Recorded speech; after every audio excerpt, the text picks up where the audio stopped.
Assalamualaikum warahmatullahi wabarakatuh. Kami dari kelompok 4 yang beranggotakan Muhammad Nasiruddin dan Siti Nurhidayah akan mempresentasikan implementasi Pancasila dalam pembuatan kebijakan negara. Yang pertama, kita akan membahas implementasi Pancasila dalam pembuatan kebijakan negara dalam bidang politik, ekonomi, sosial, budaya, dan HANKAM. Yang kedua, kita akan membahas isu terkini terkait implementasi Pancasila dalam pembuatan kebijakan negara dalam bidang politik, ekonomi, sosial, budaya, dan HANKAM. Yang pertama, implementasi Pancasila dalam bidang politik dituangkan dalam pasal 26, pasal 27 ayat 1 dan pasal 28. Pasal-pasal tersebut merupakan penjabaran dari pokok-pokok pikiran, kedaulatan rakyat dan kemanusiaan yang adil dan beradab yang masing-masing merupakan pancaran dari sila keempat, dan sila kedua Pancasila. Kedua pokok pikiran ini merupakan landasan bagi kehidupan nasional bidang politik di negara Republik Indonesia. Berdasarkan penjabaran kedua pokok pikiran tersebut, maka pembuatan kebijakan negara dalam bidang politik harus berdasar pada manusia yang merupakan subjek mendukung Pancasila. Bahwa sebagaimana dikatakan oleh Noto Nagoro, bahwa yang berketuhanan, berkemanusiaan, berpersatuan, berkerakyatan, dan berkeadilan adalah manusia.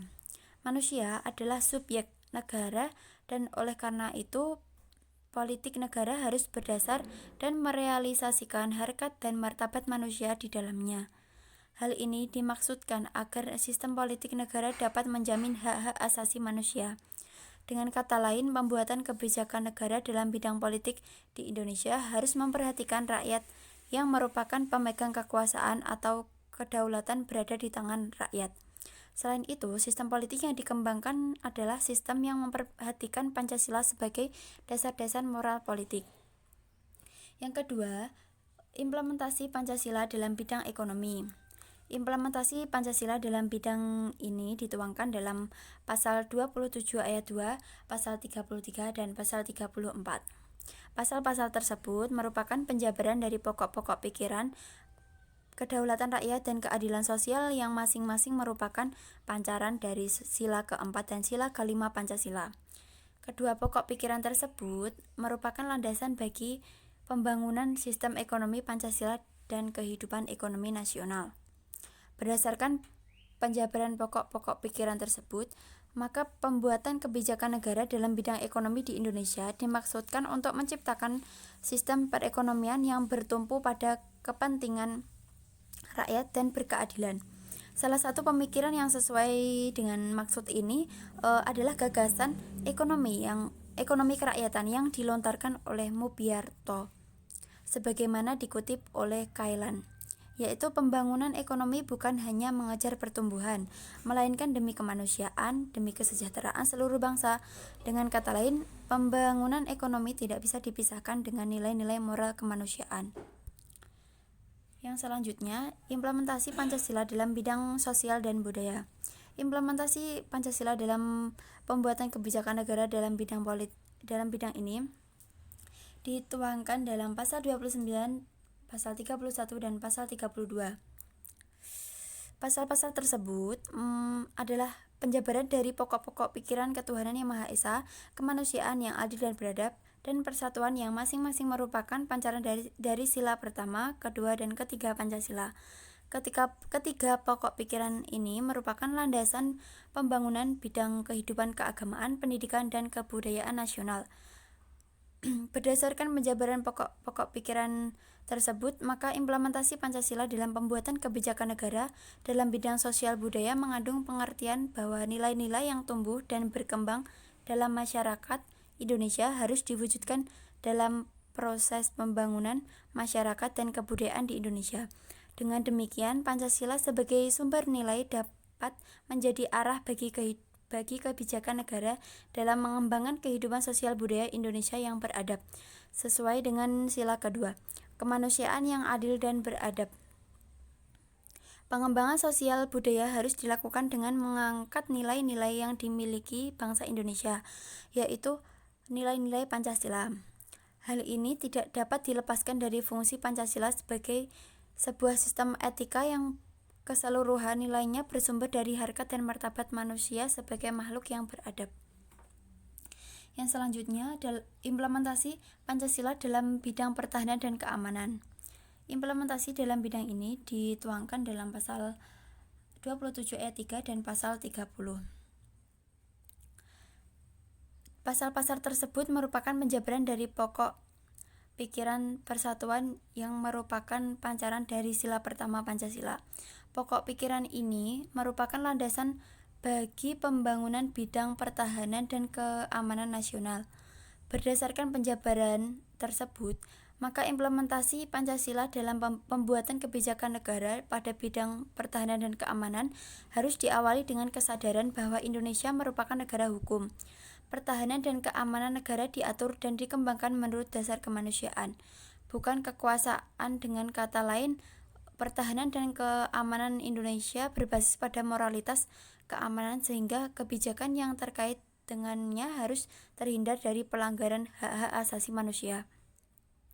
Secara sistematis, pertahanan keamanan negara harus berdasar pada tujuan tercapainya kesejahteraan hidup manusia sebagai makhluk Tuhan yang Maha Esa. Seperti sila pertama dan kedua. Berdasar pada tujuan untuk mewujudkan kepentingan seluruh warga sebagai warga negara. Seperti sila ketiga. Harus mampu menjamin hak-hak dasar, persamaan derajat serta kebebasan kemanusiaan. Seperti sila keempat, dan ditujukan untuk mewujudkan keadilan dalam hidup masyarakat. Atau sila kelima. Semua ini dimaksudkan agar pertahanan dan keamanan dapat ditempatkan dalam konteks negara hukum yang menghindari kesewenangan negara dalam melindungi dan membela wilayah negara dengan bangsa serta dalam mengayomi masyarakat.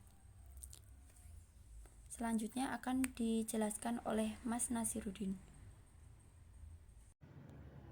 Ya, melanjutkan presentasi dari Mbak Sydney tentang isu-isu terkini dalam implementasi Pancasila. Yang pertama dalam bidang politik. Dalam berjalannya kepemerintahan suatu negara, pasti muncul isu-isu dalam penyelenggaraan kepemerintahan.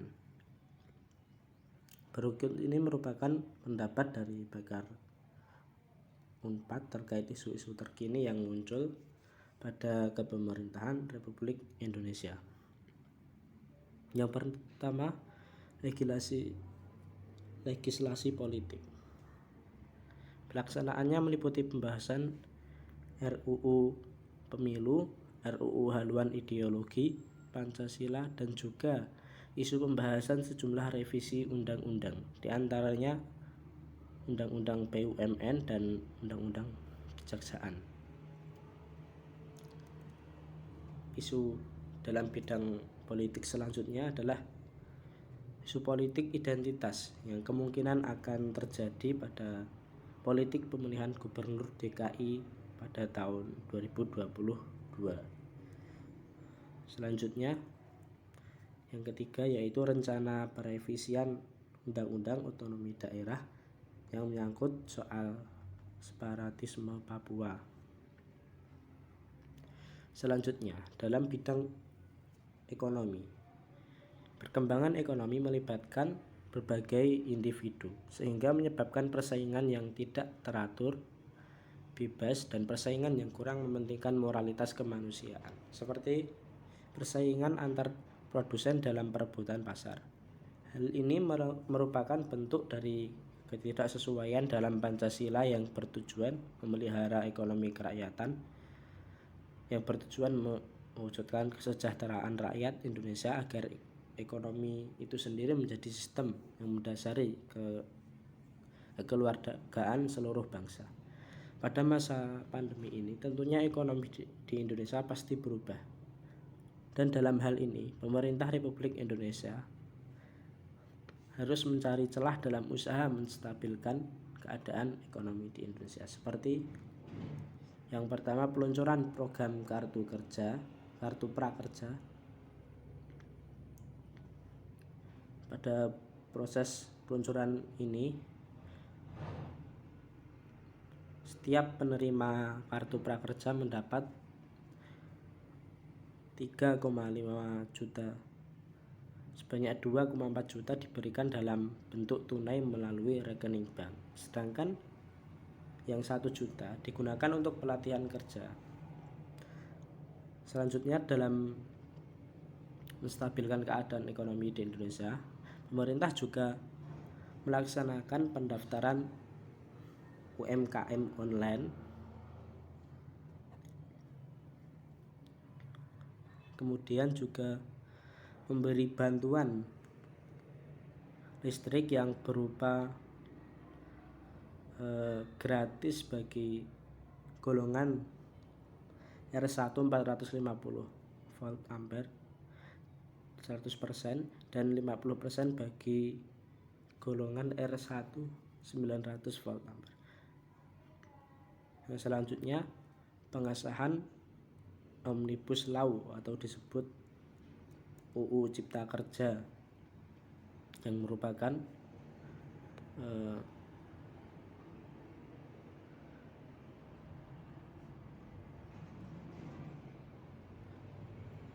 yang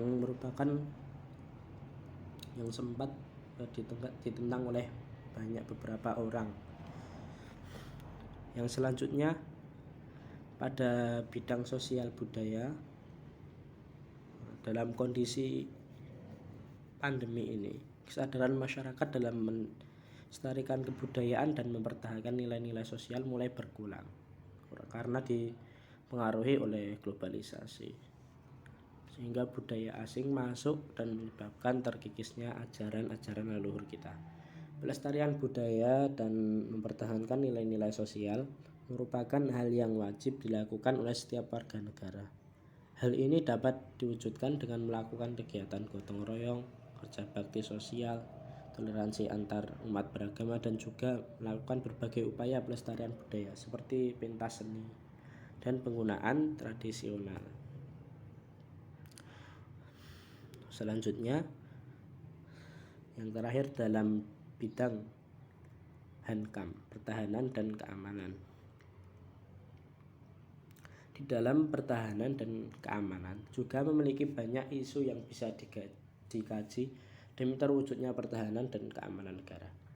Dalam masa ini, tentunya suatu negara harus berjaga-jaga dalam perbatasan wilayah dan juga di dalam suatu wilayah. Sebagai contoh, adanya kasus baku tembak oleh kelompok mujahidin di Indonesia Timur dan juga kapal perang PLAN yang menerobos masuk wilayah NKRI.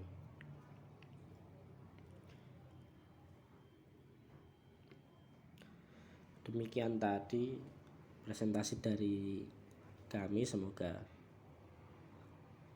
bermanfaat dan semoga kita bisa mengamalkan Pancasila yang merupakan pedoman hidup berbangsa dan bernegara yang menjadi simbol kejiwaan bangsa Indonesia dan Republik Indonesia, dan juga merupakan dasar negara yang mendasarkan nilai-nilai kemanusiaan.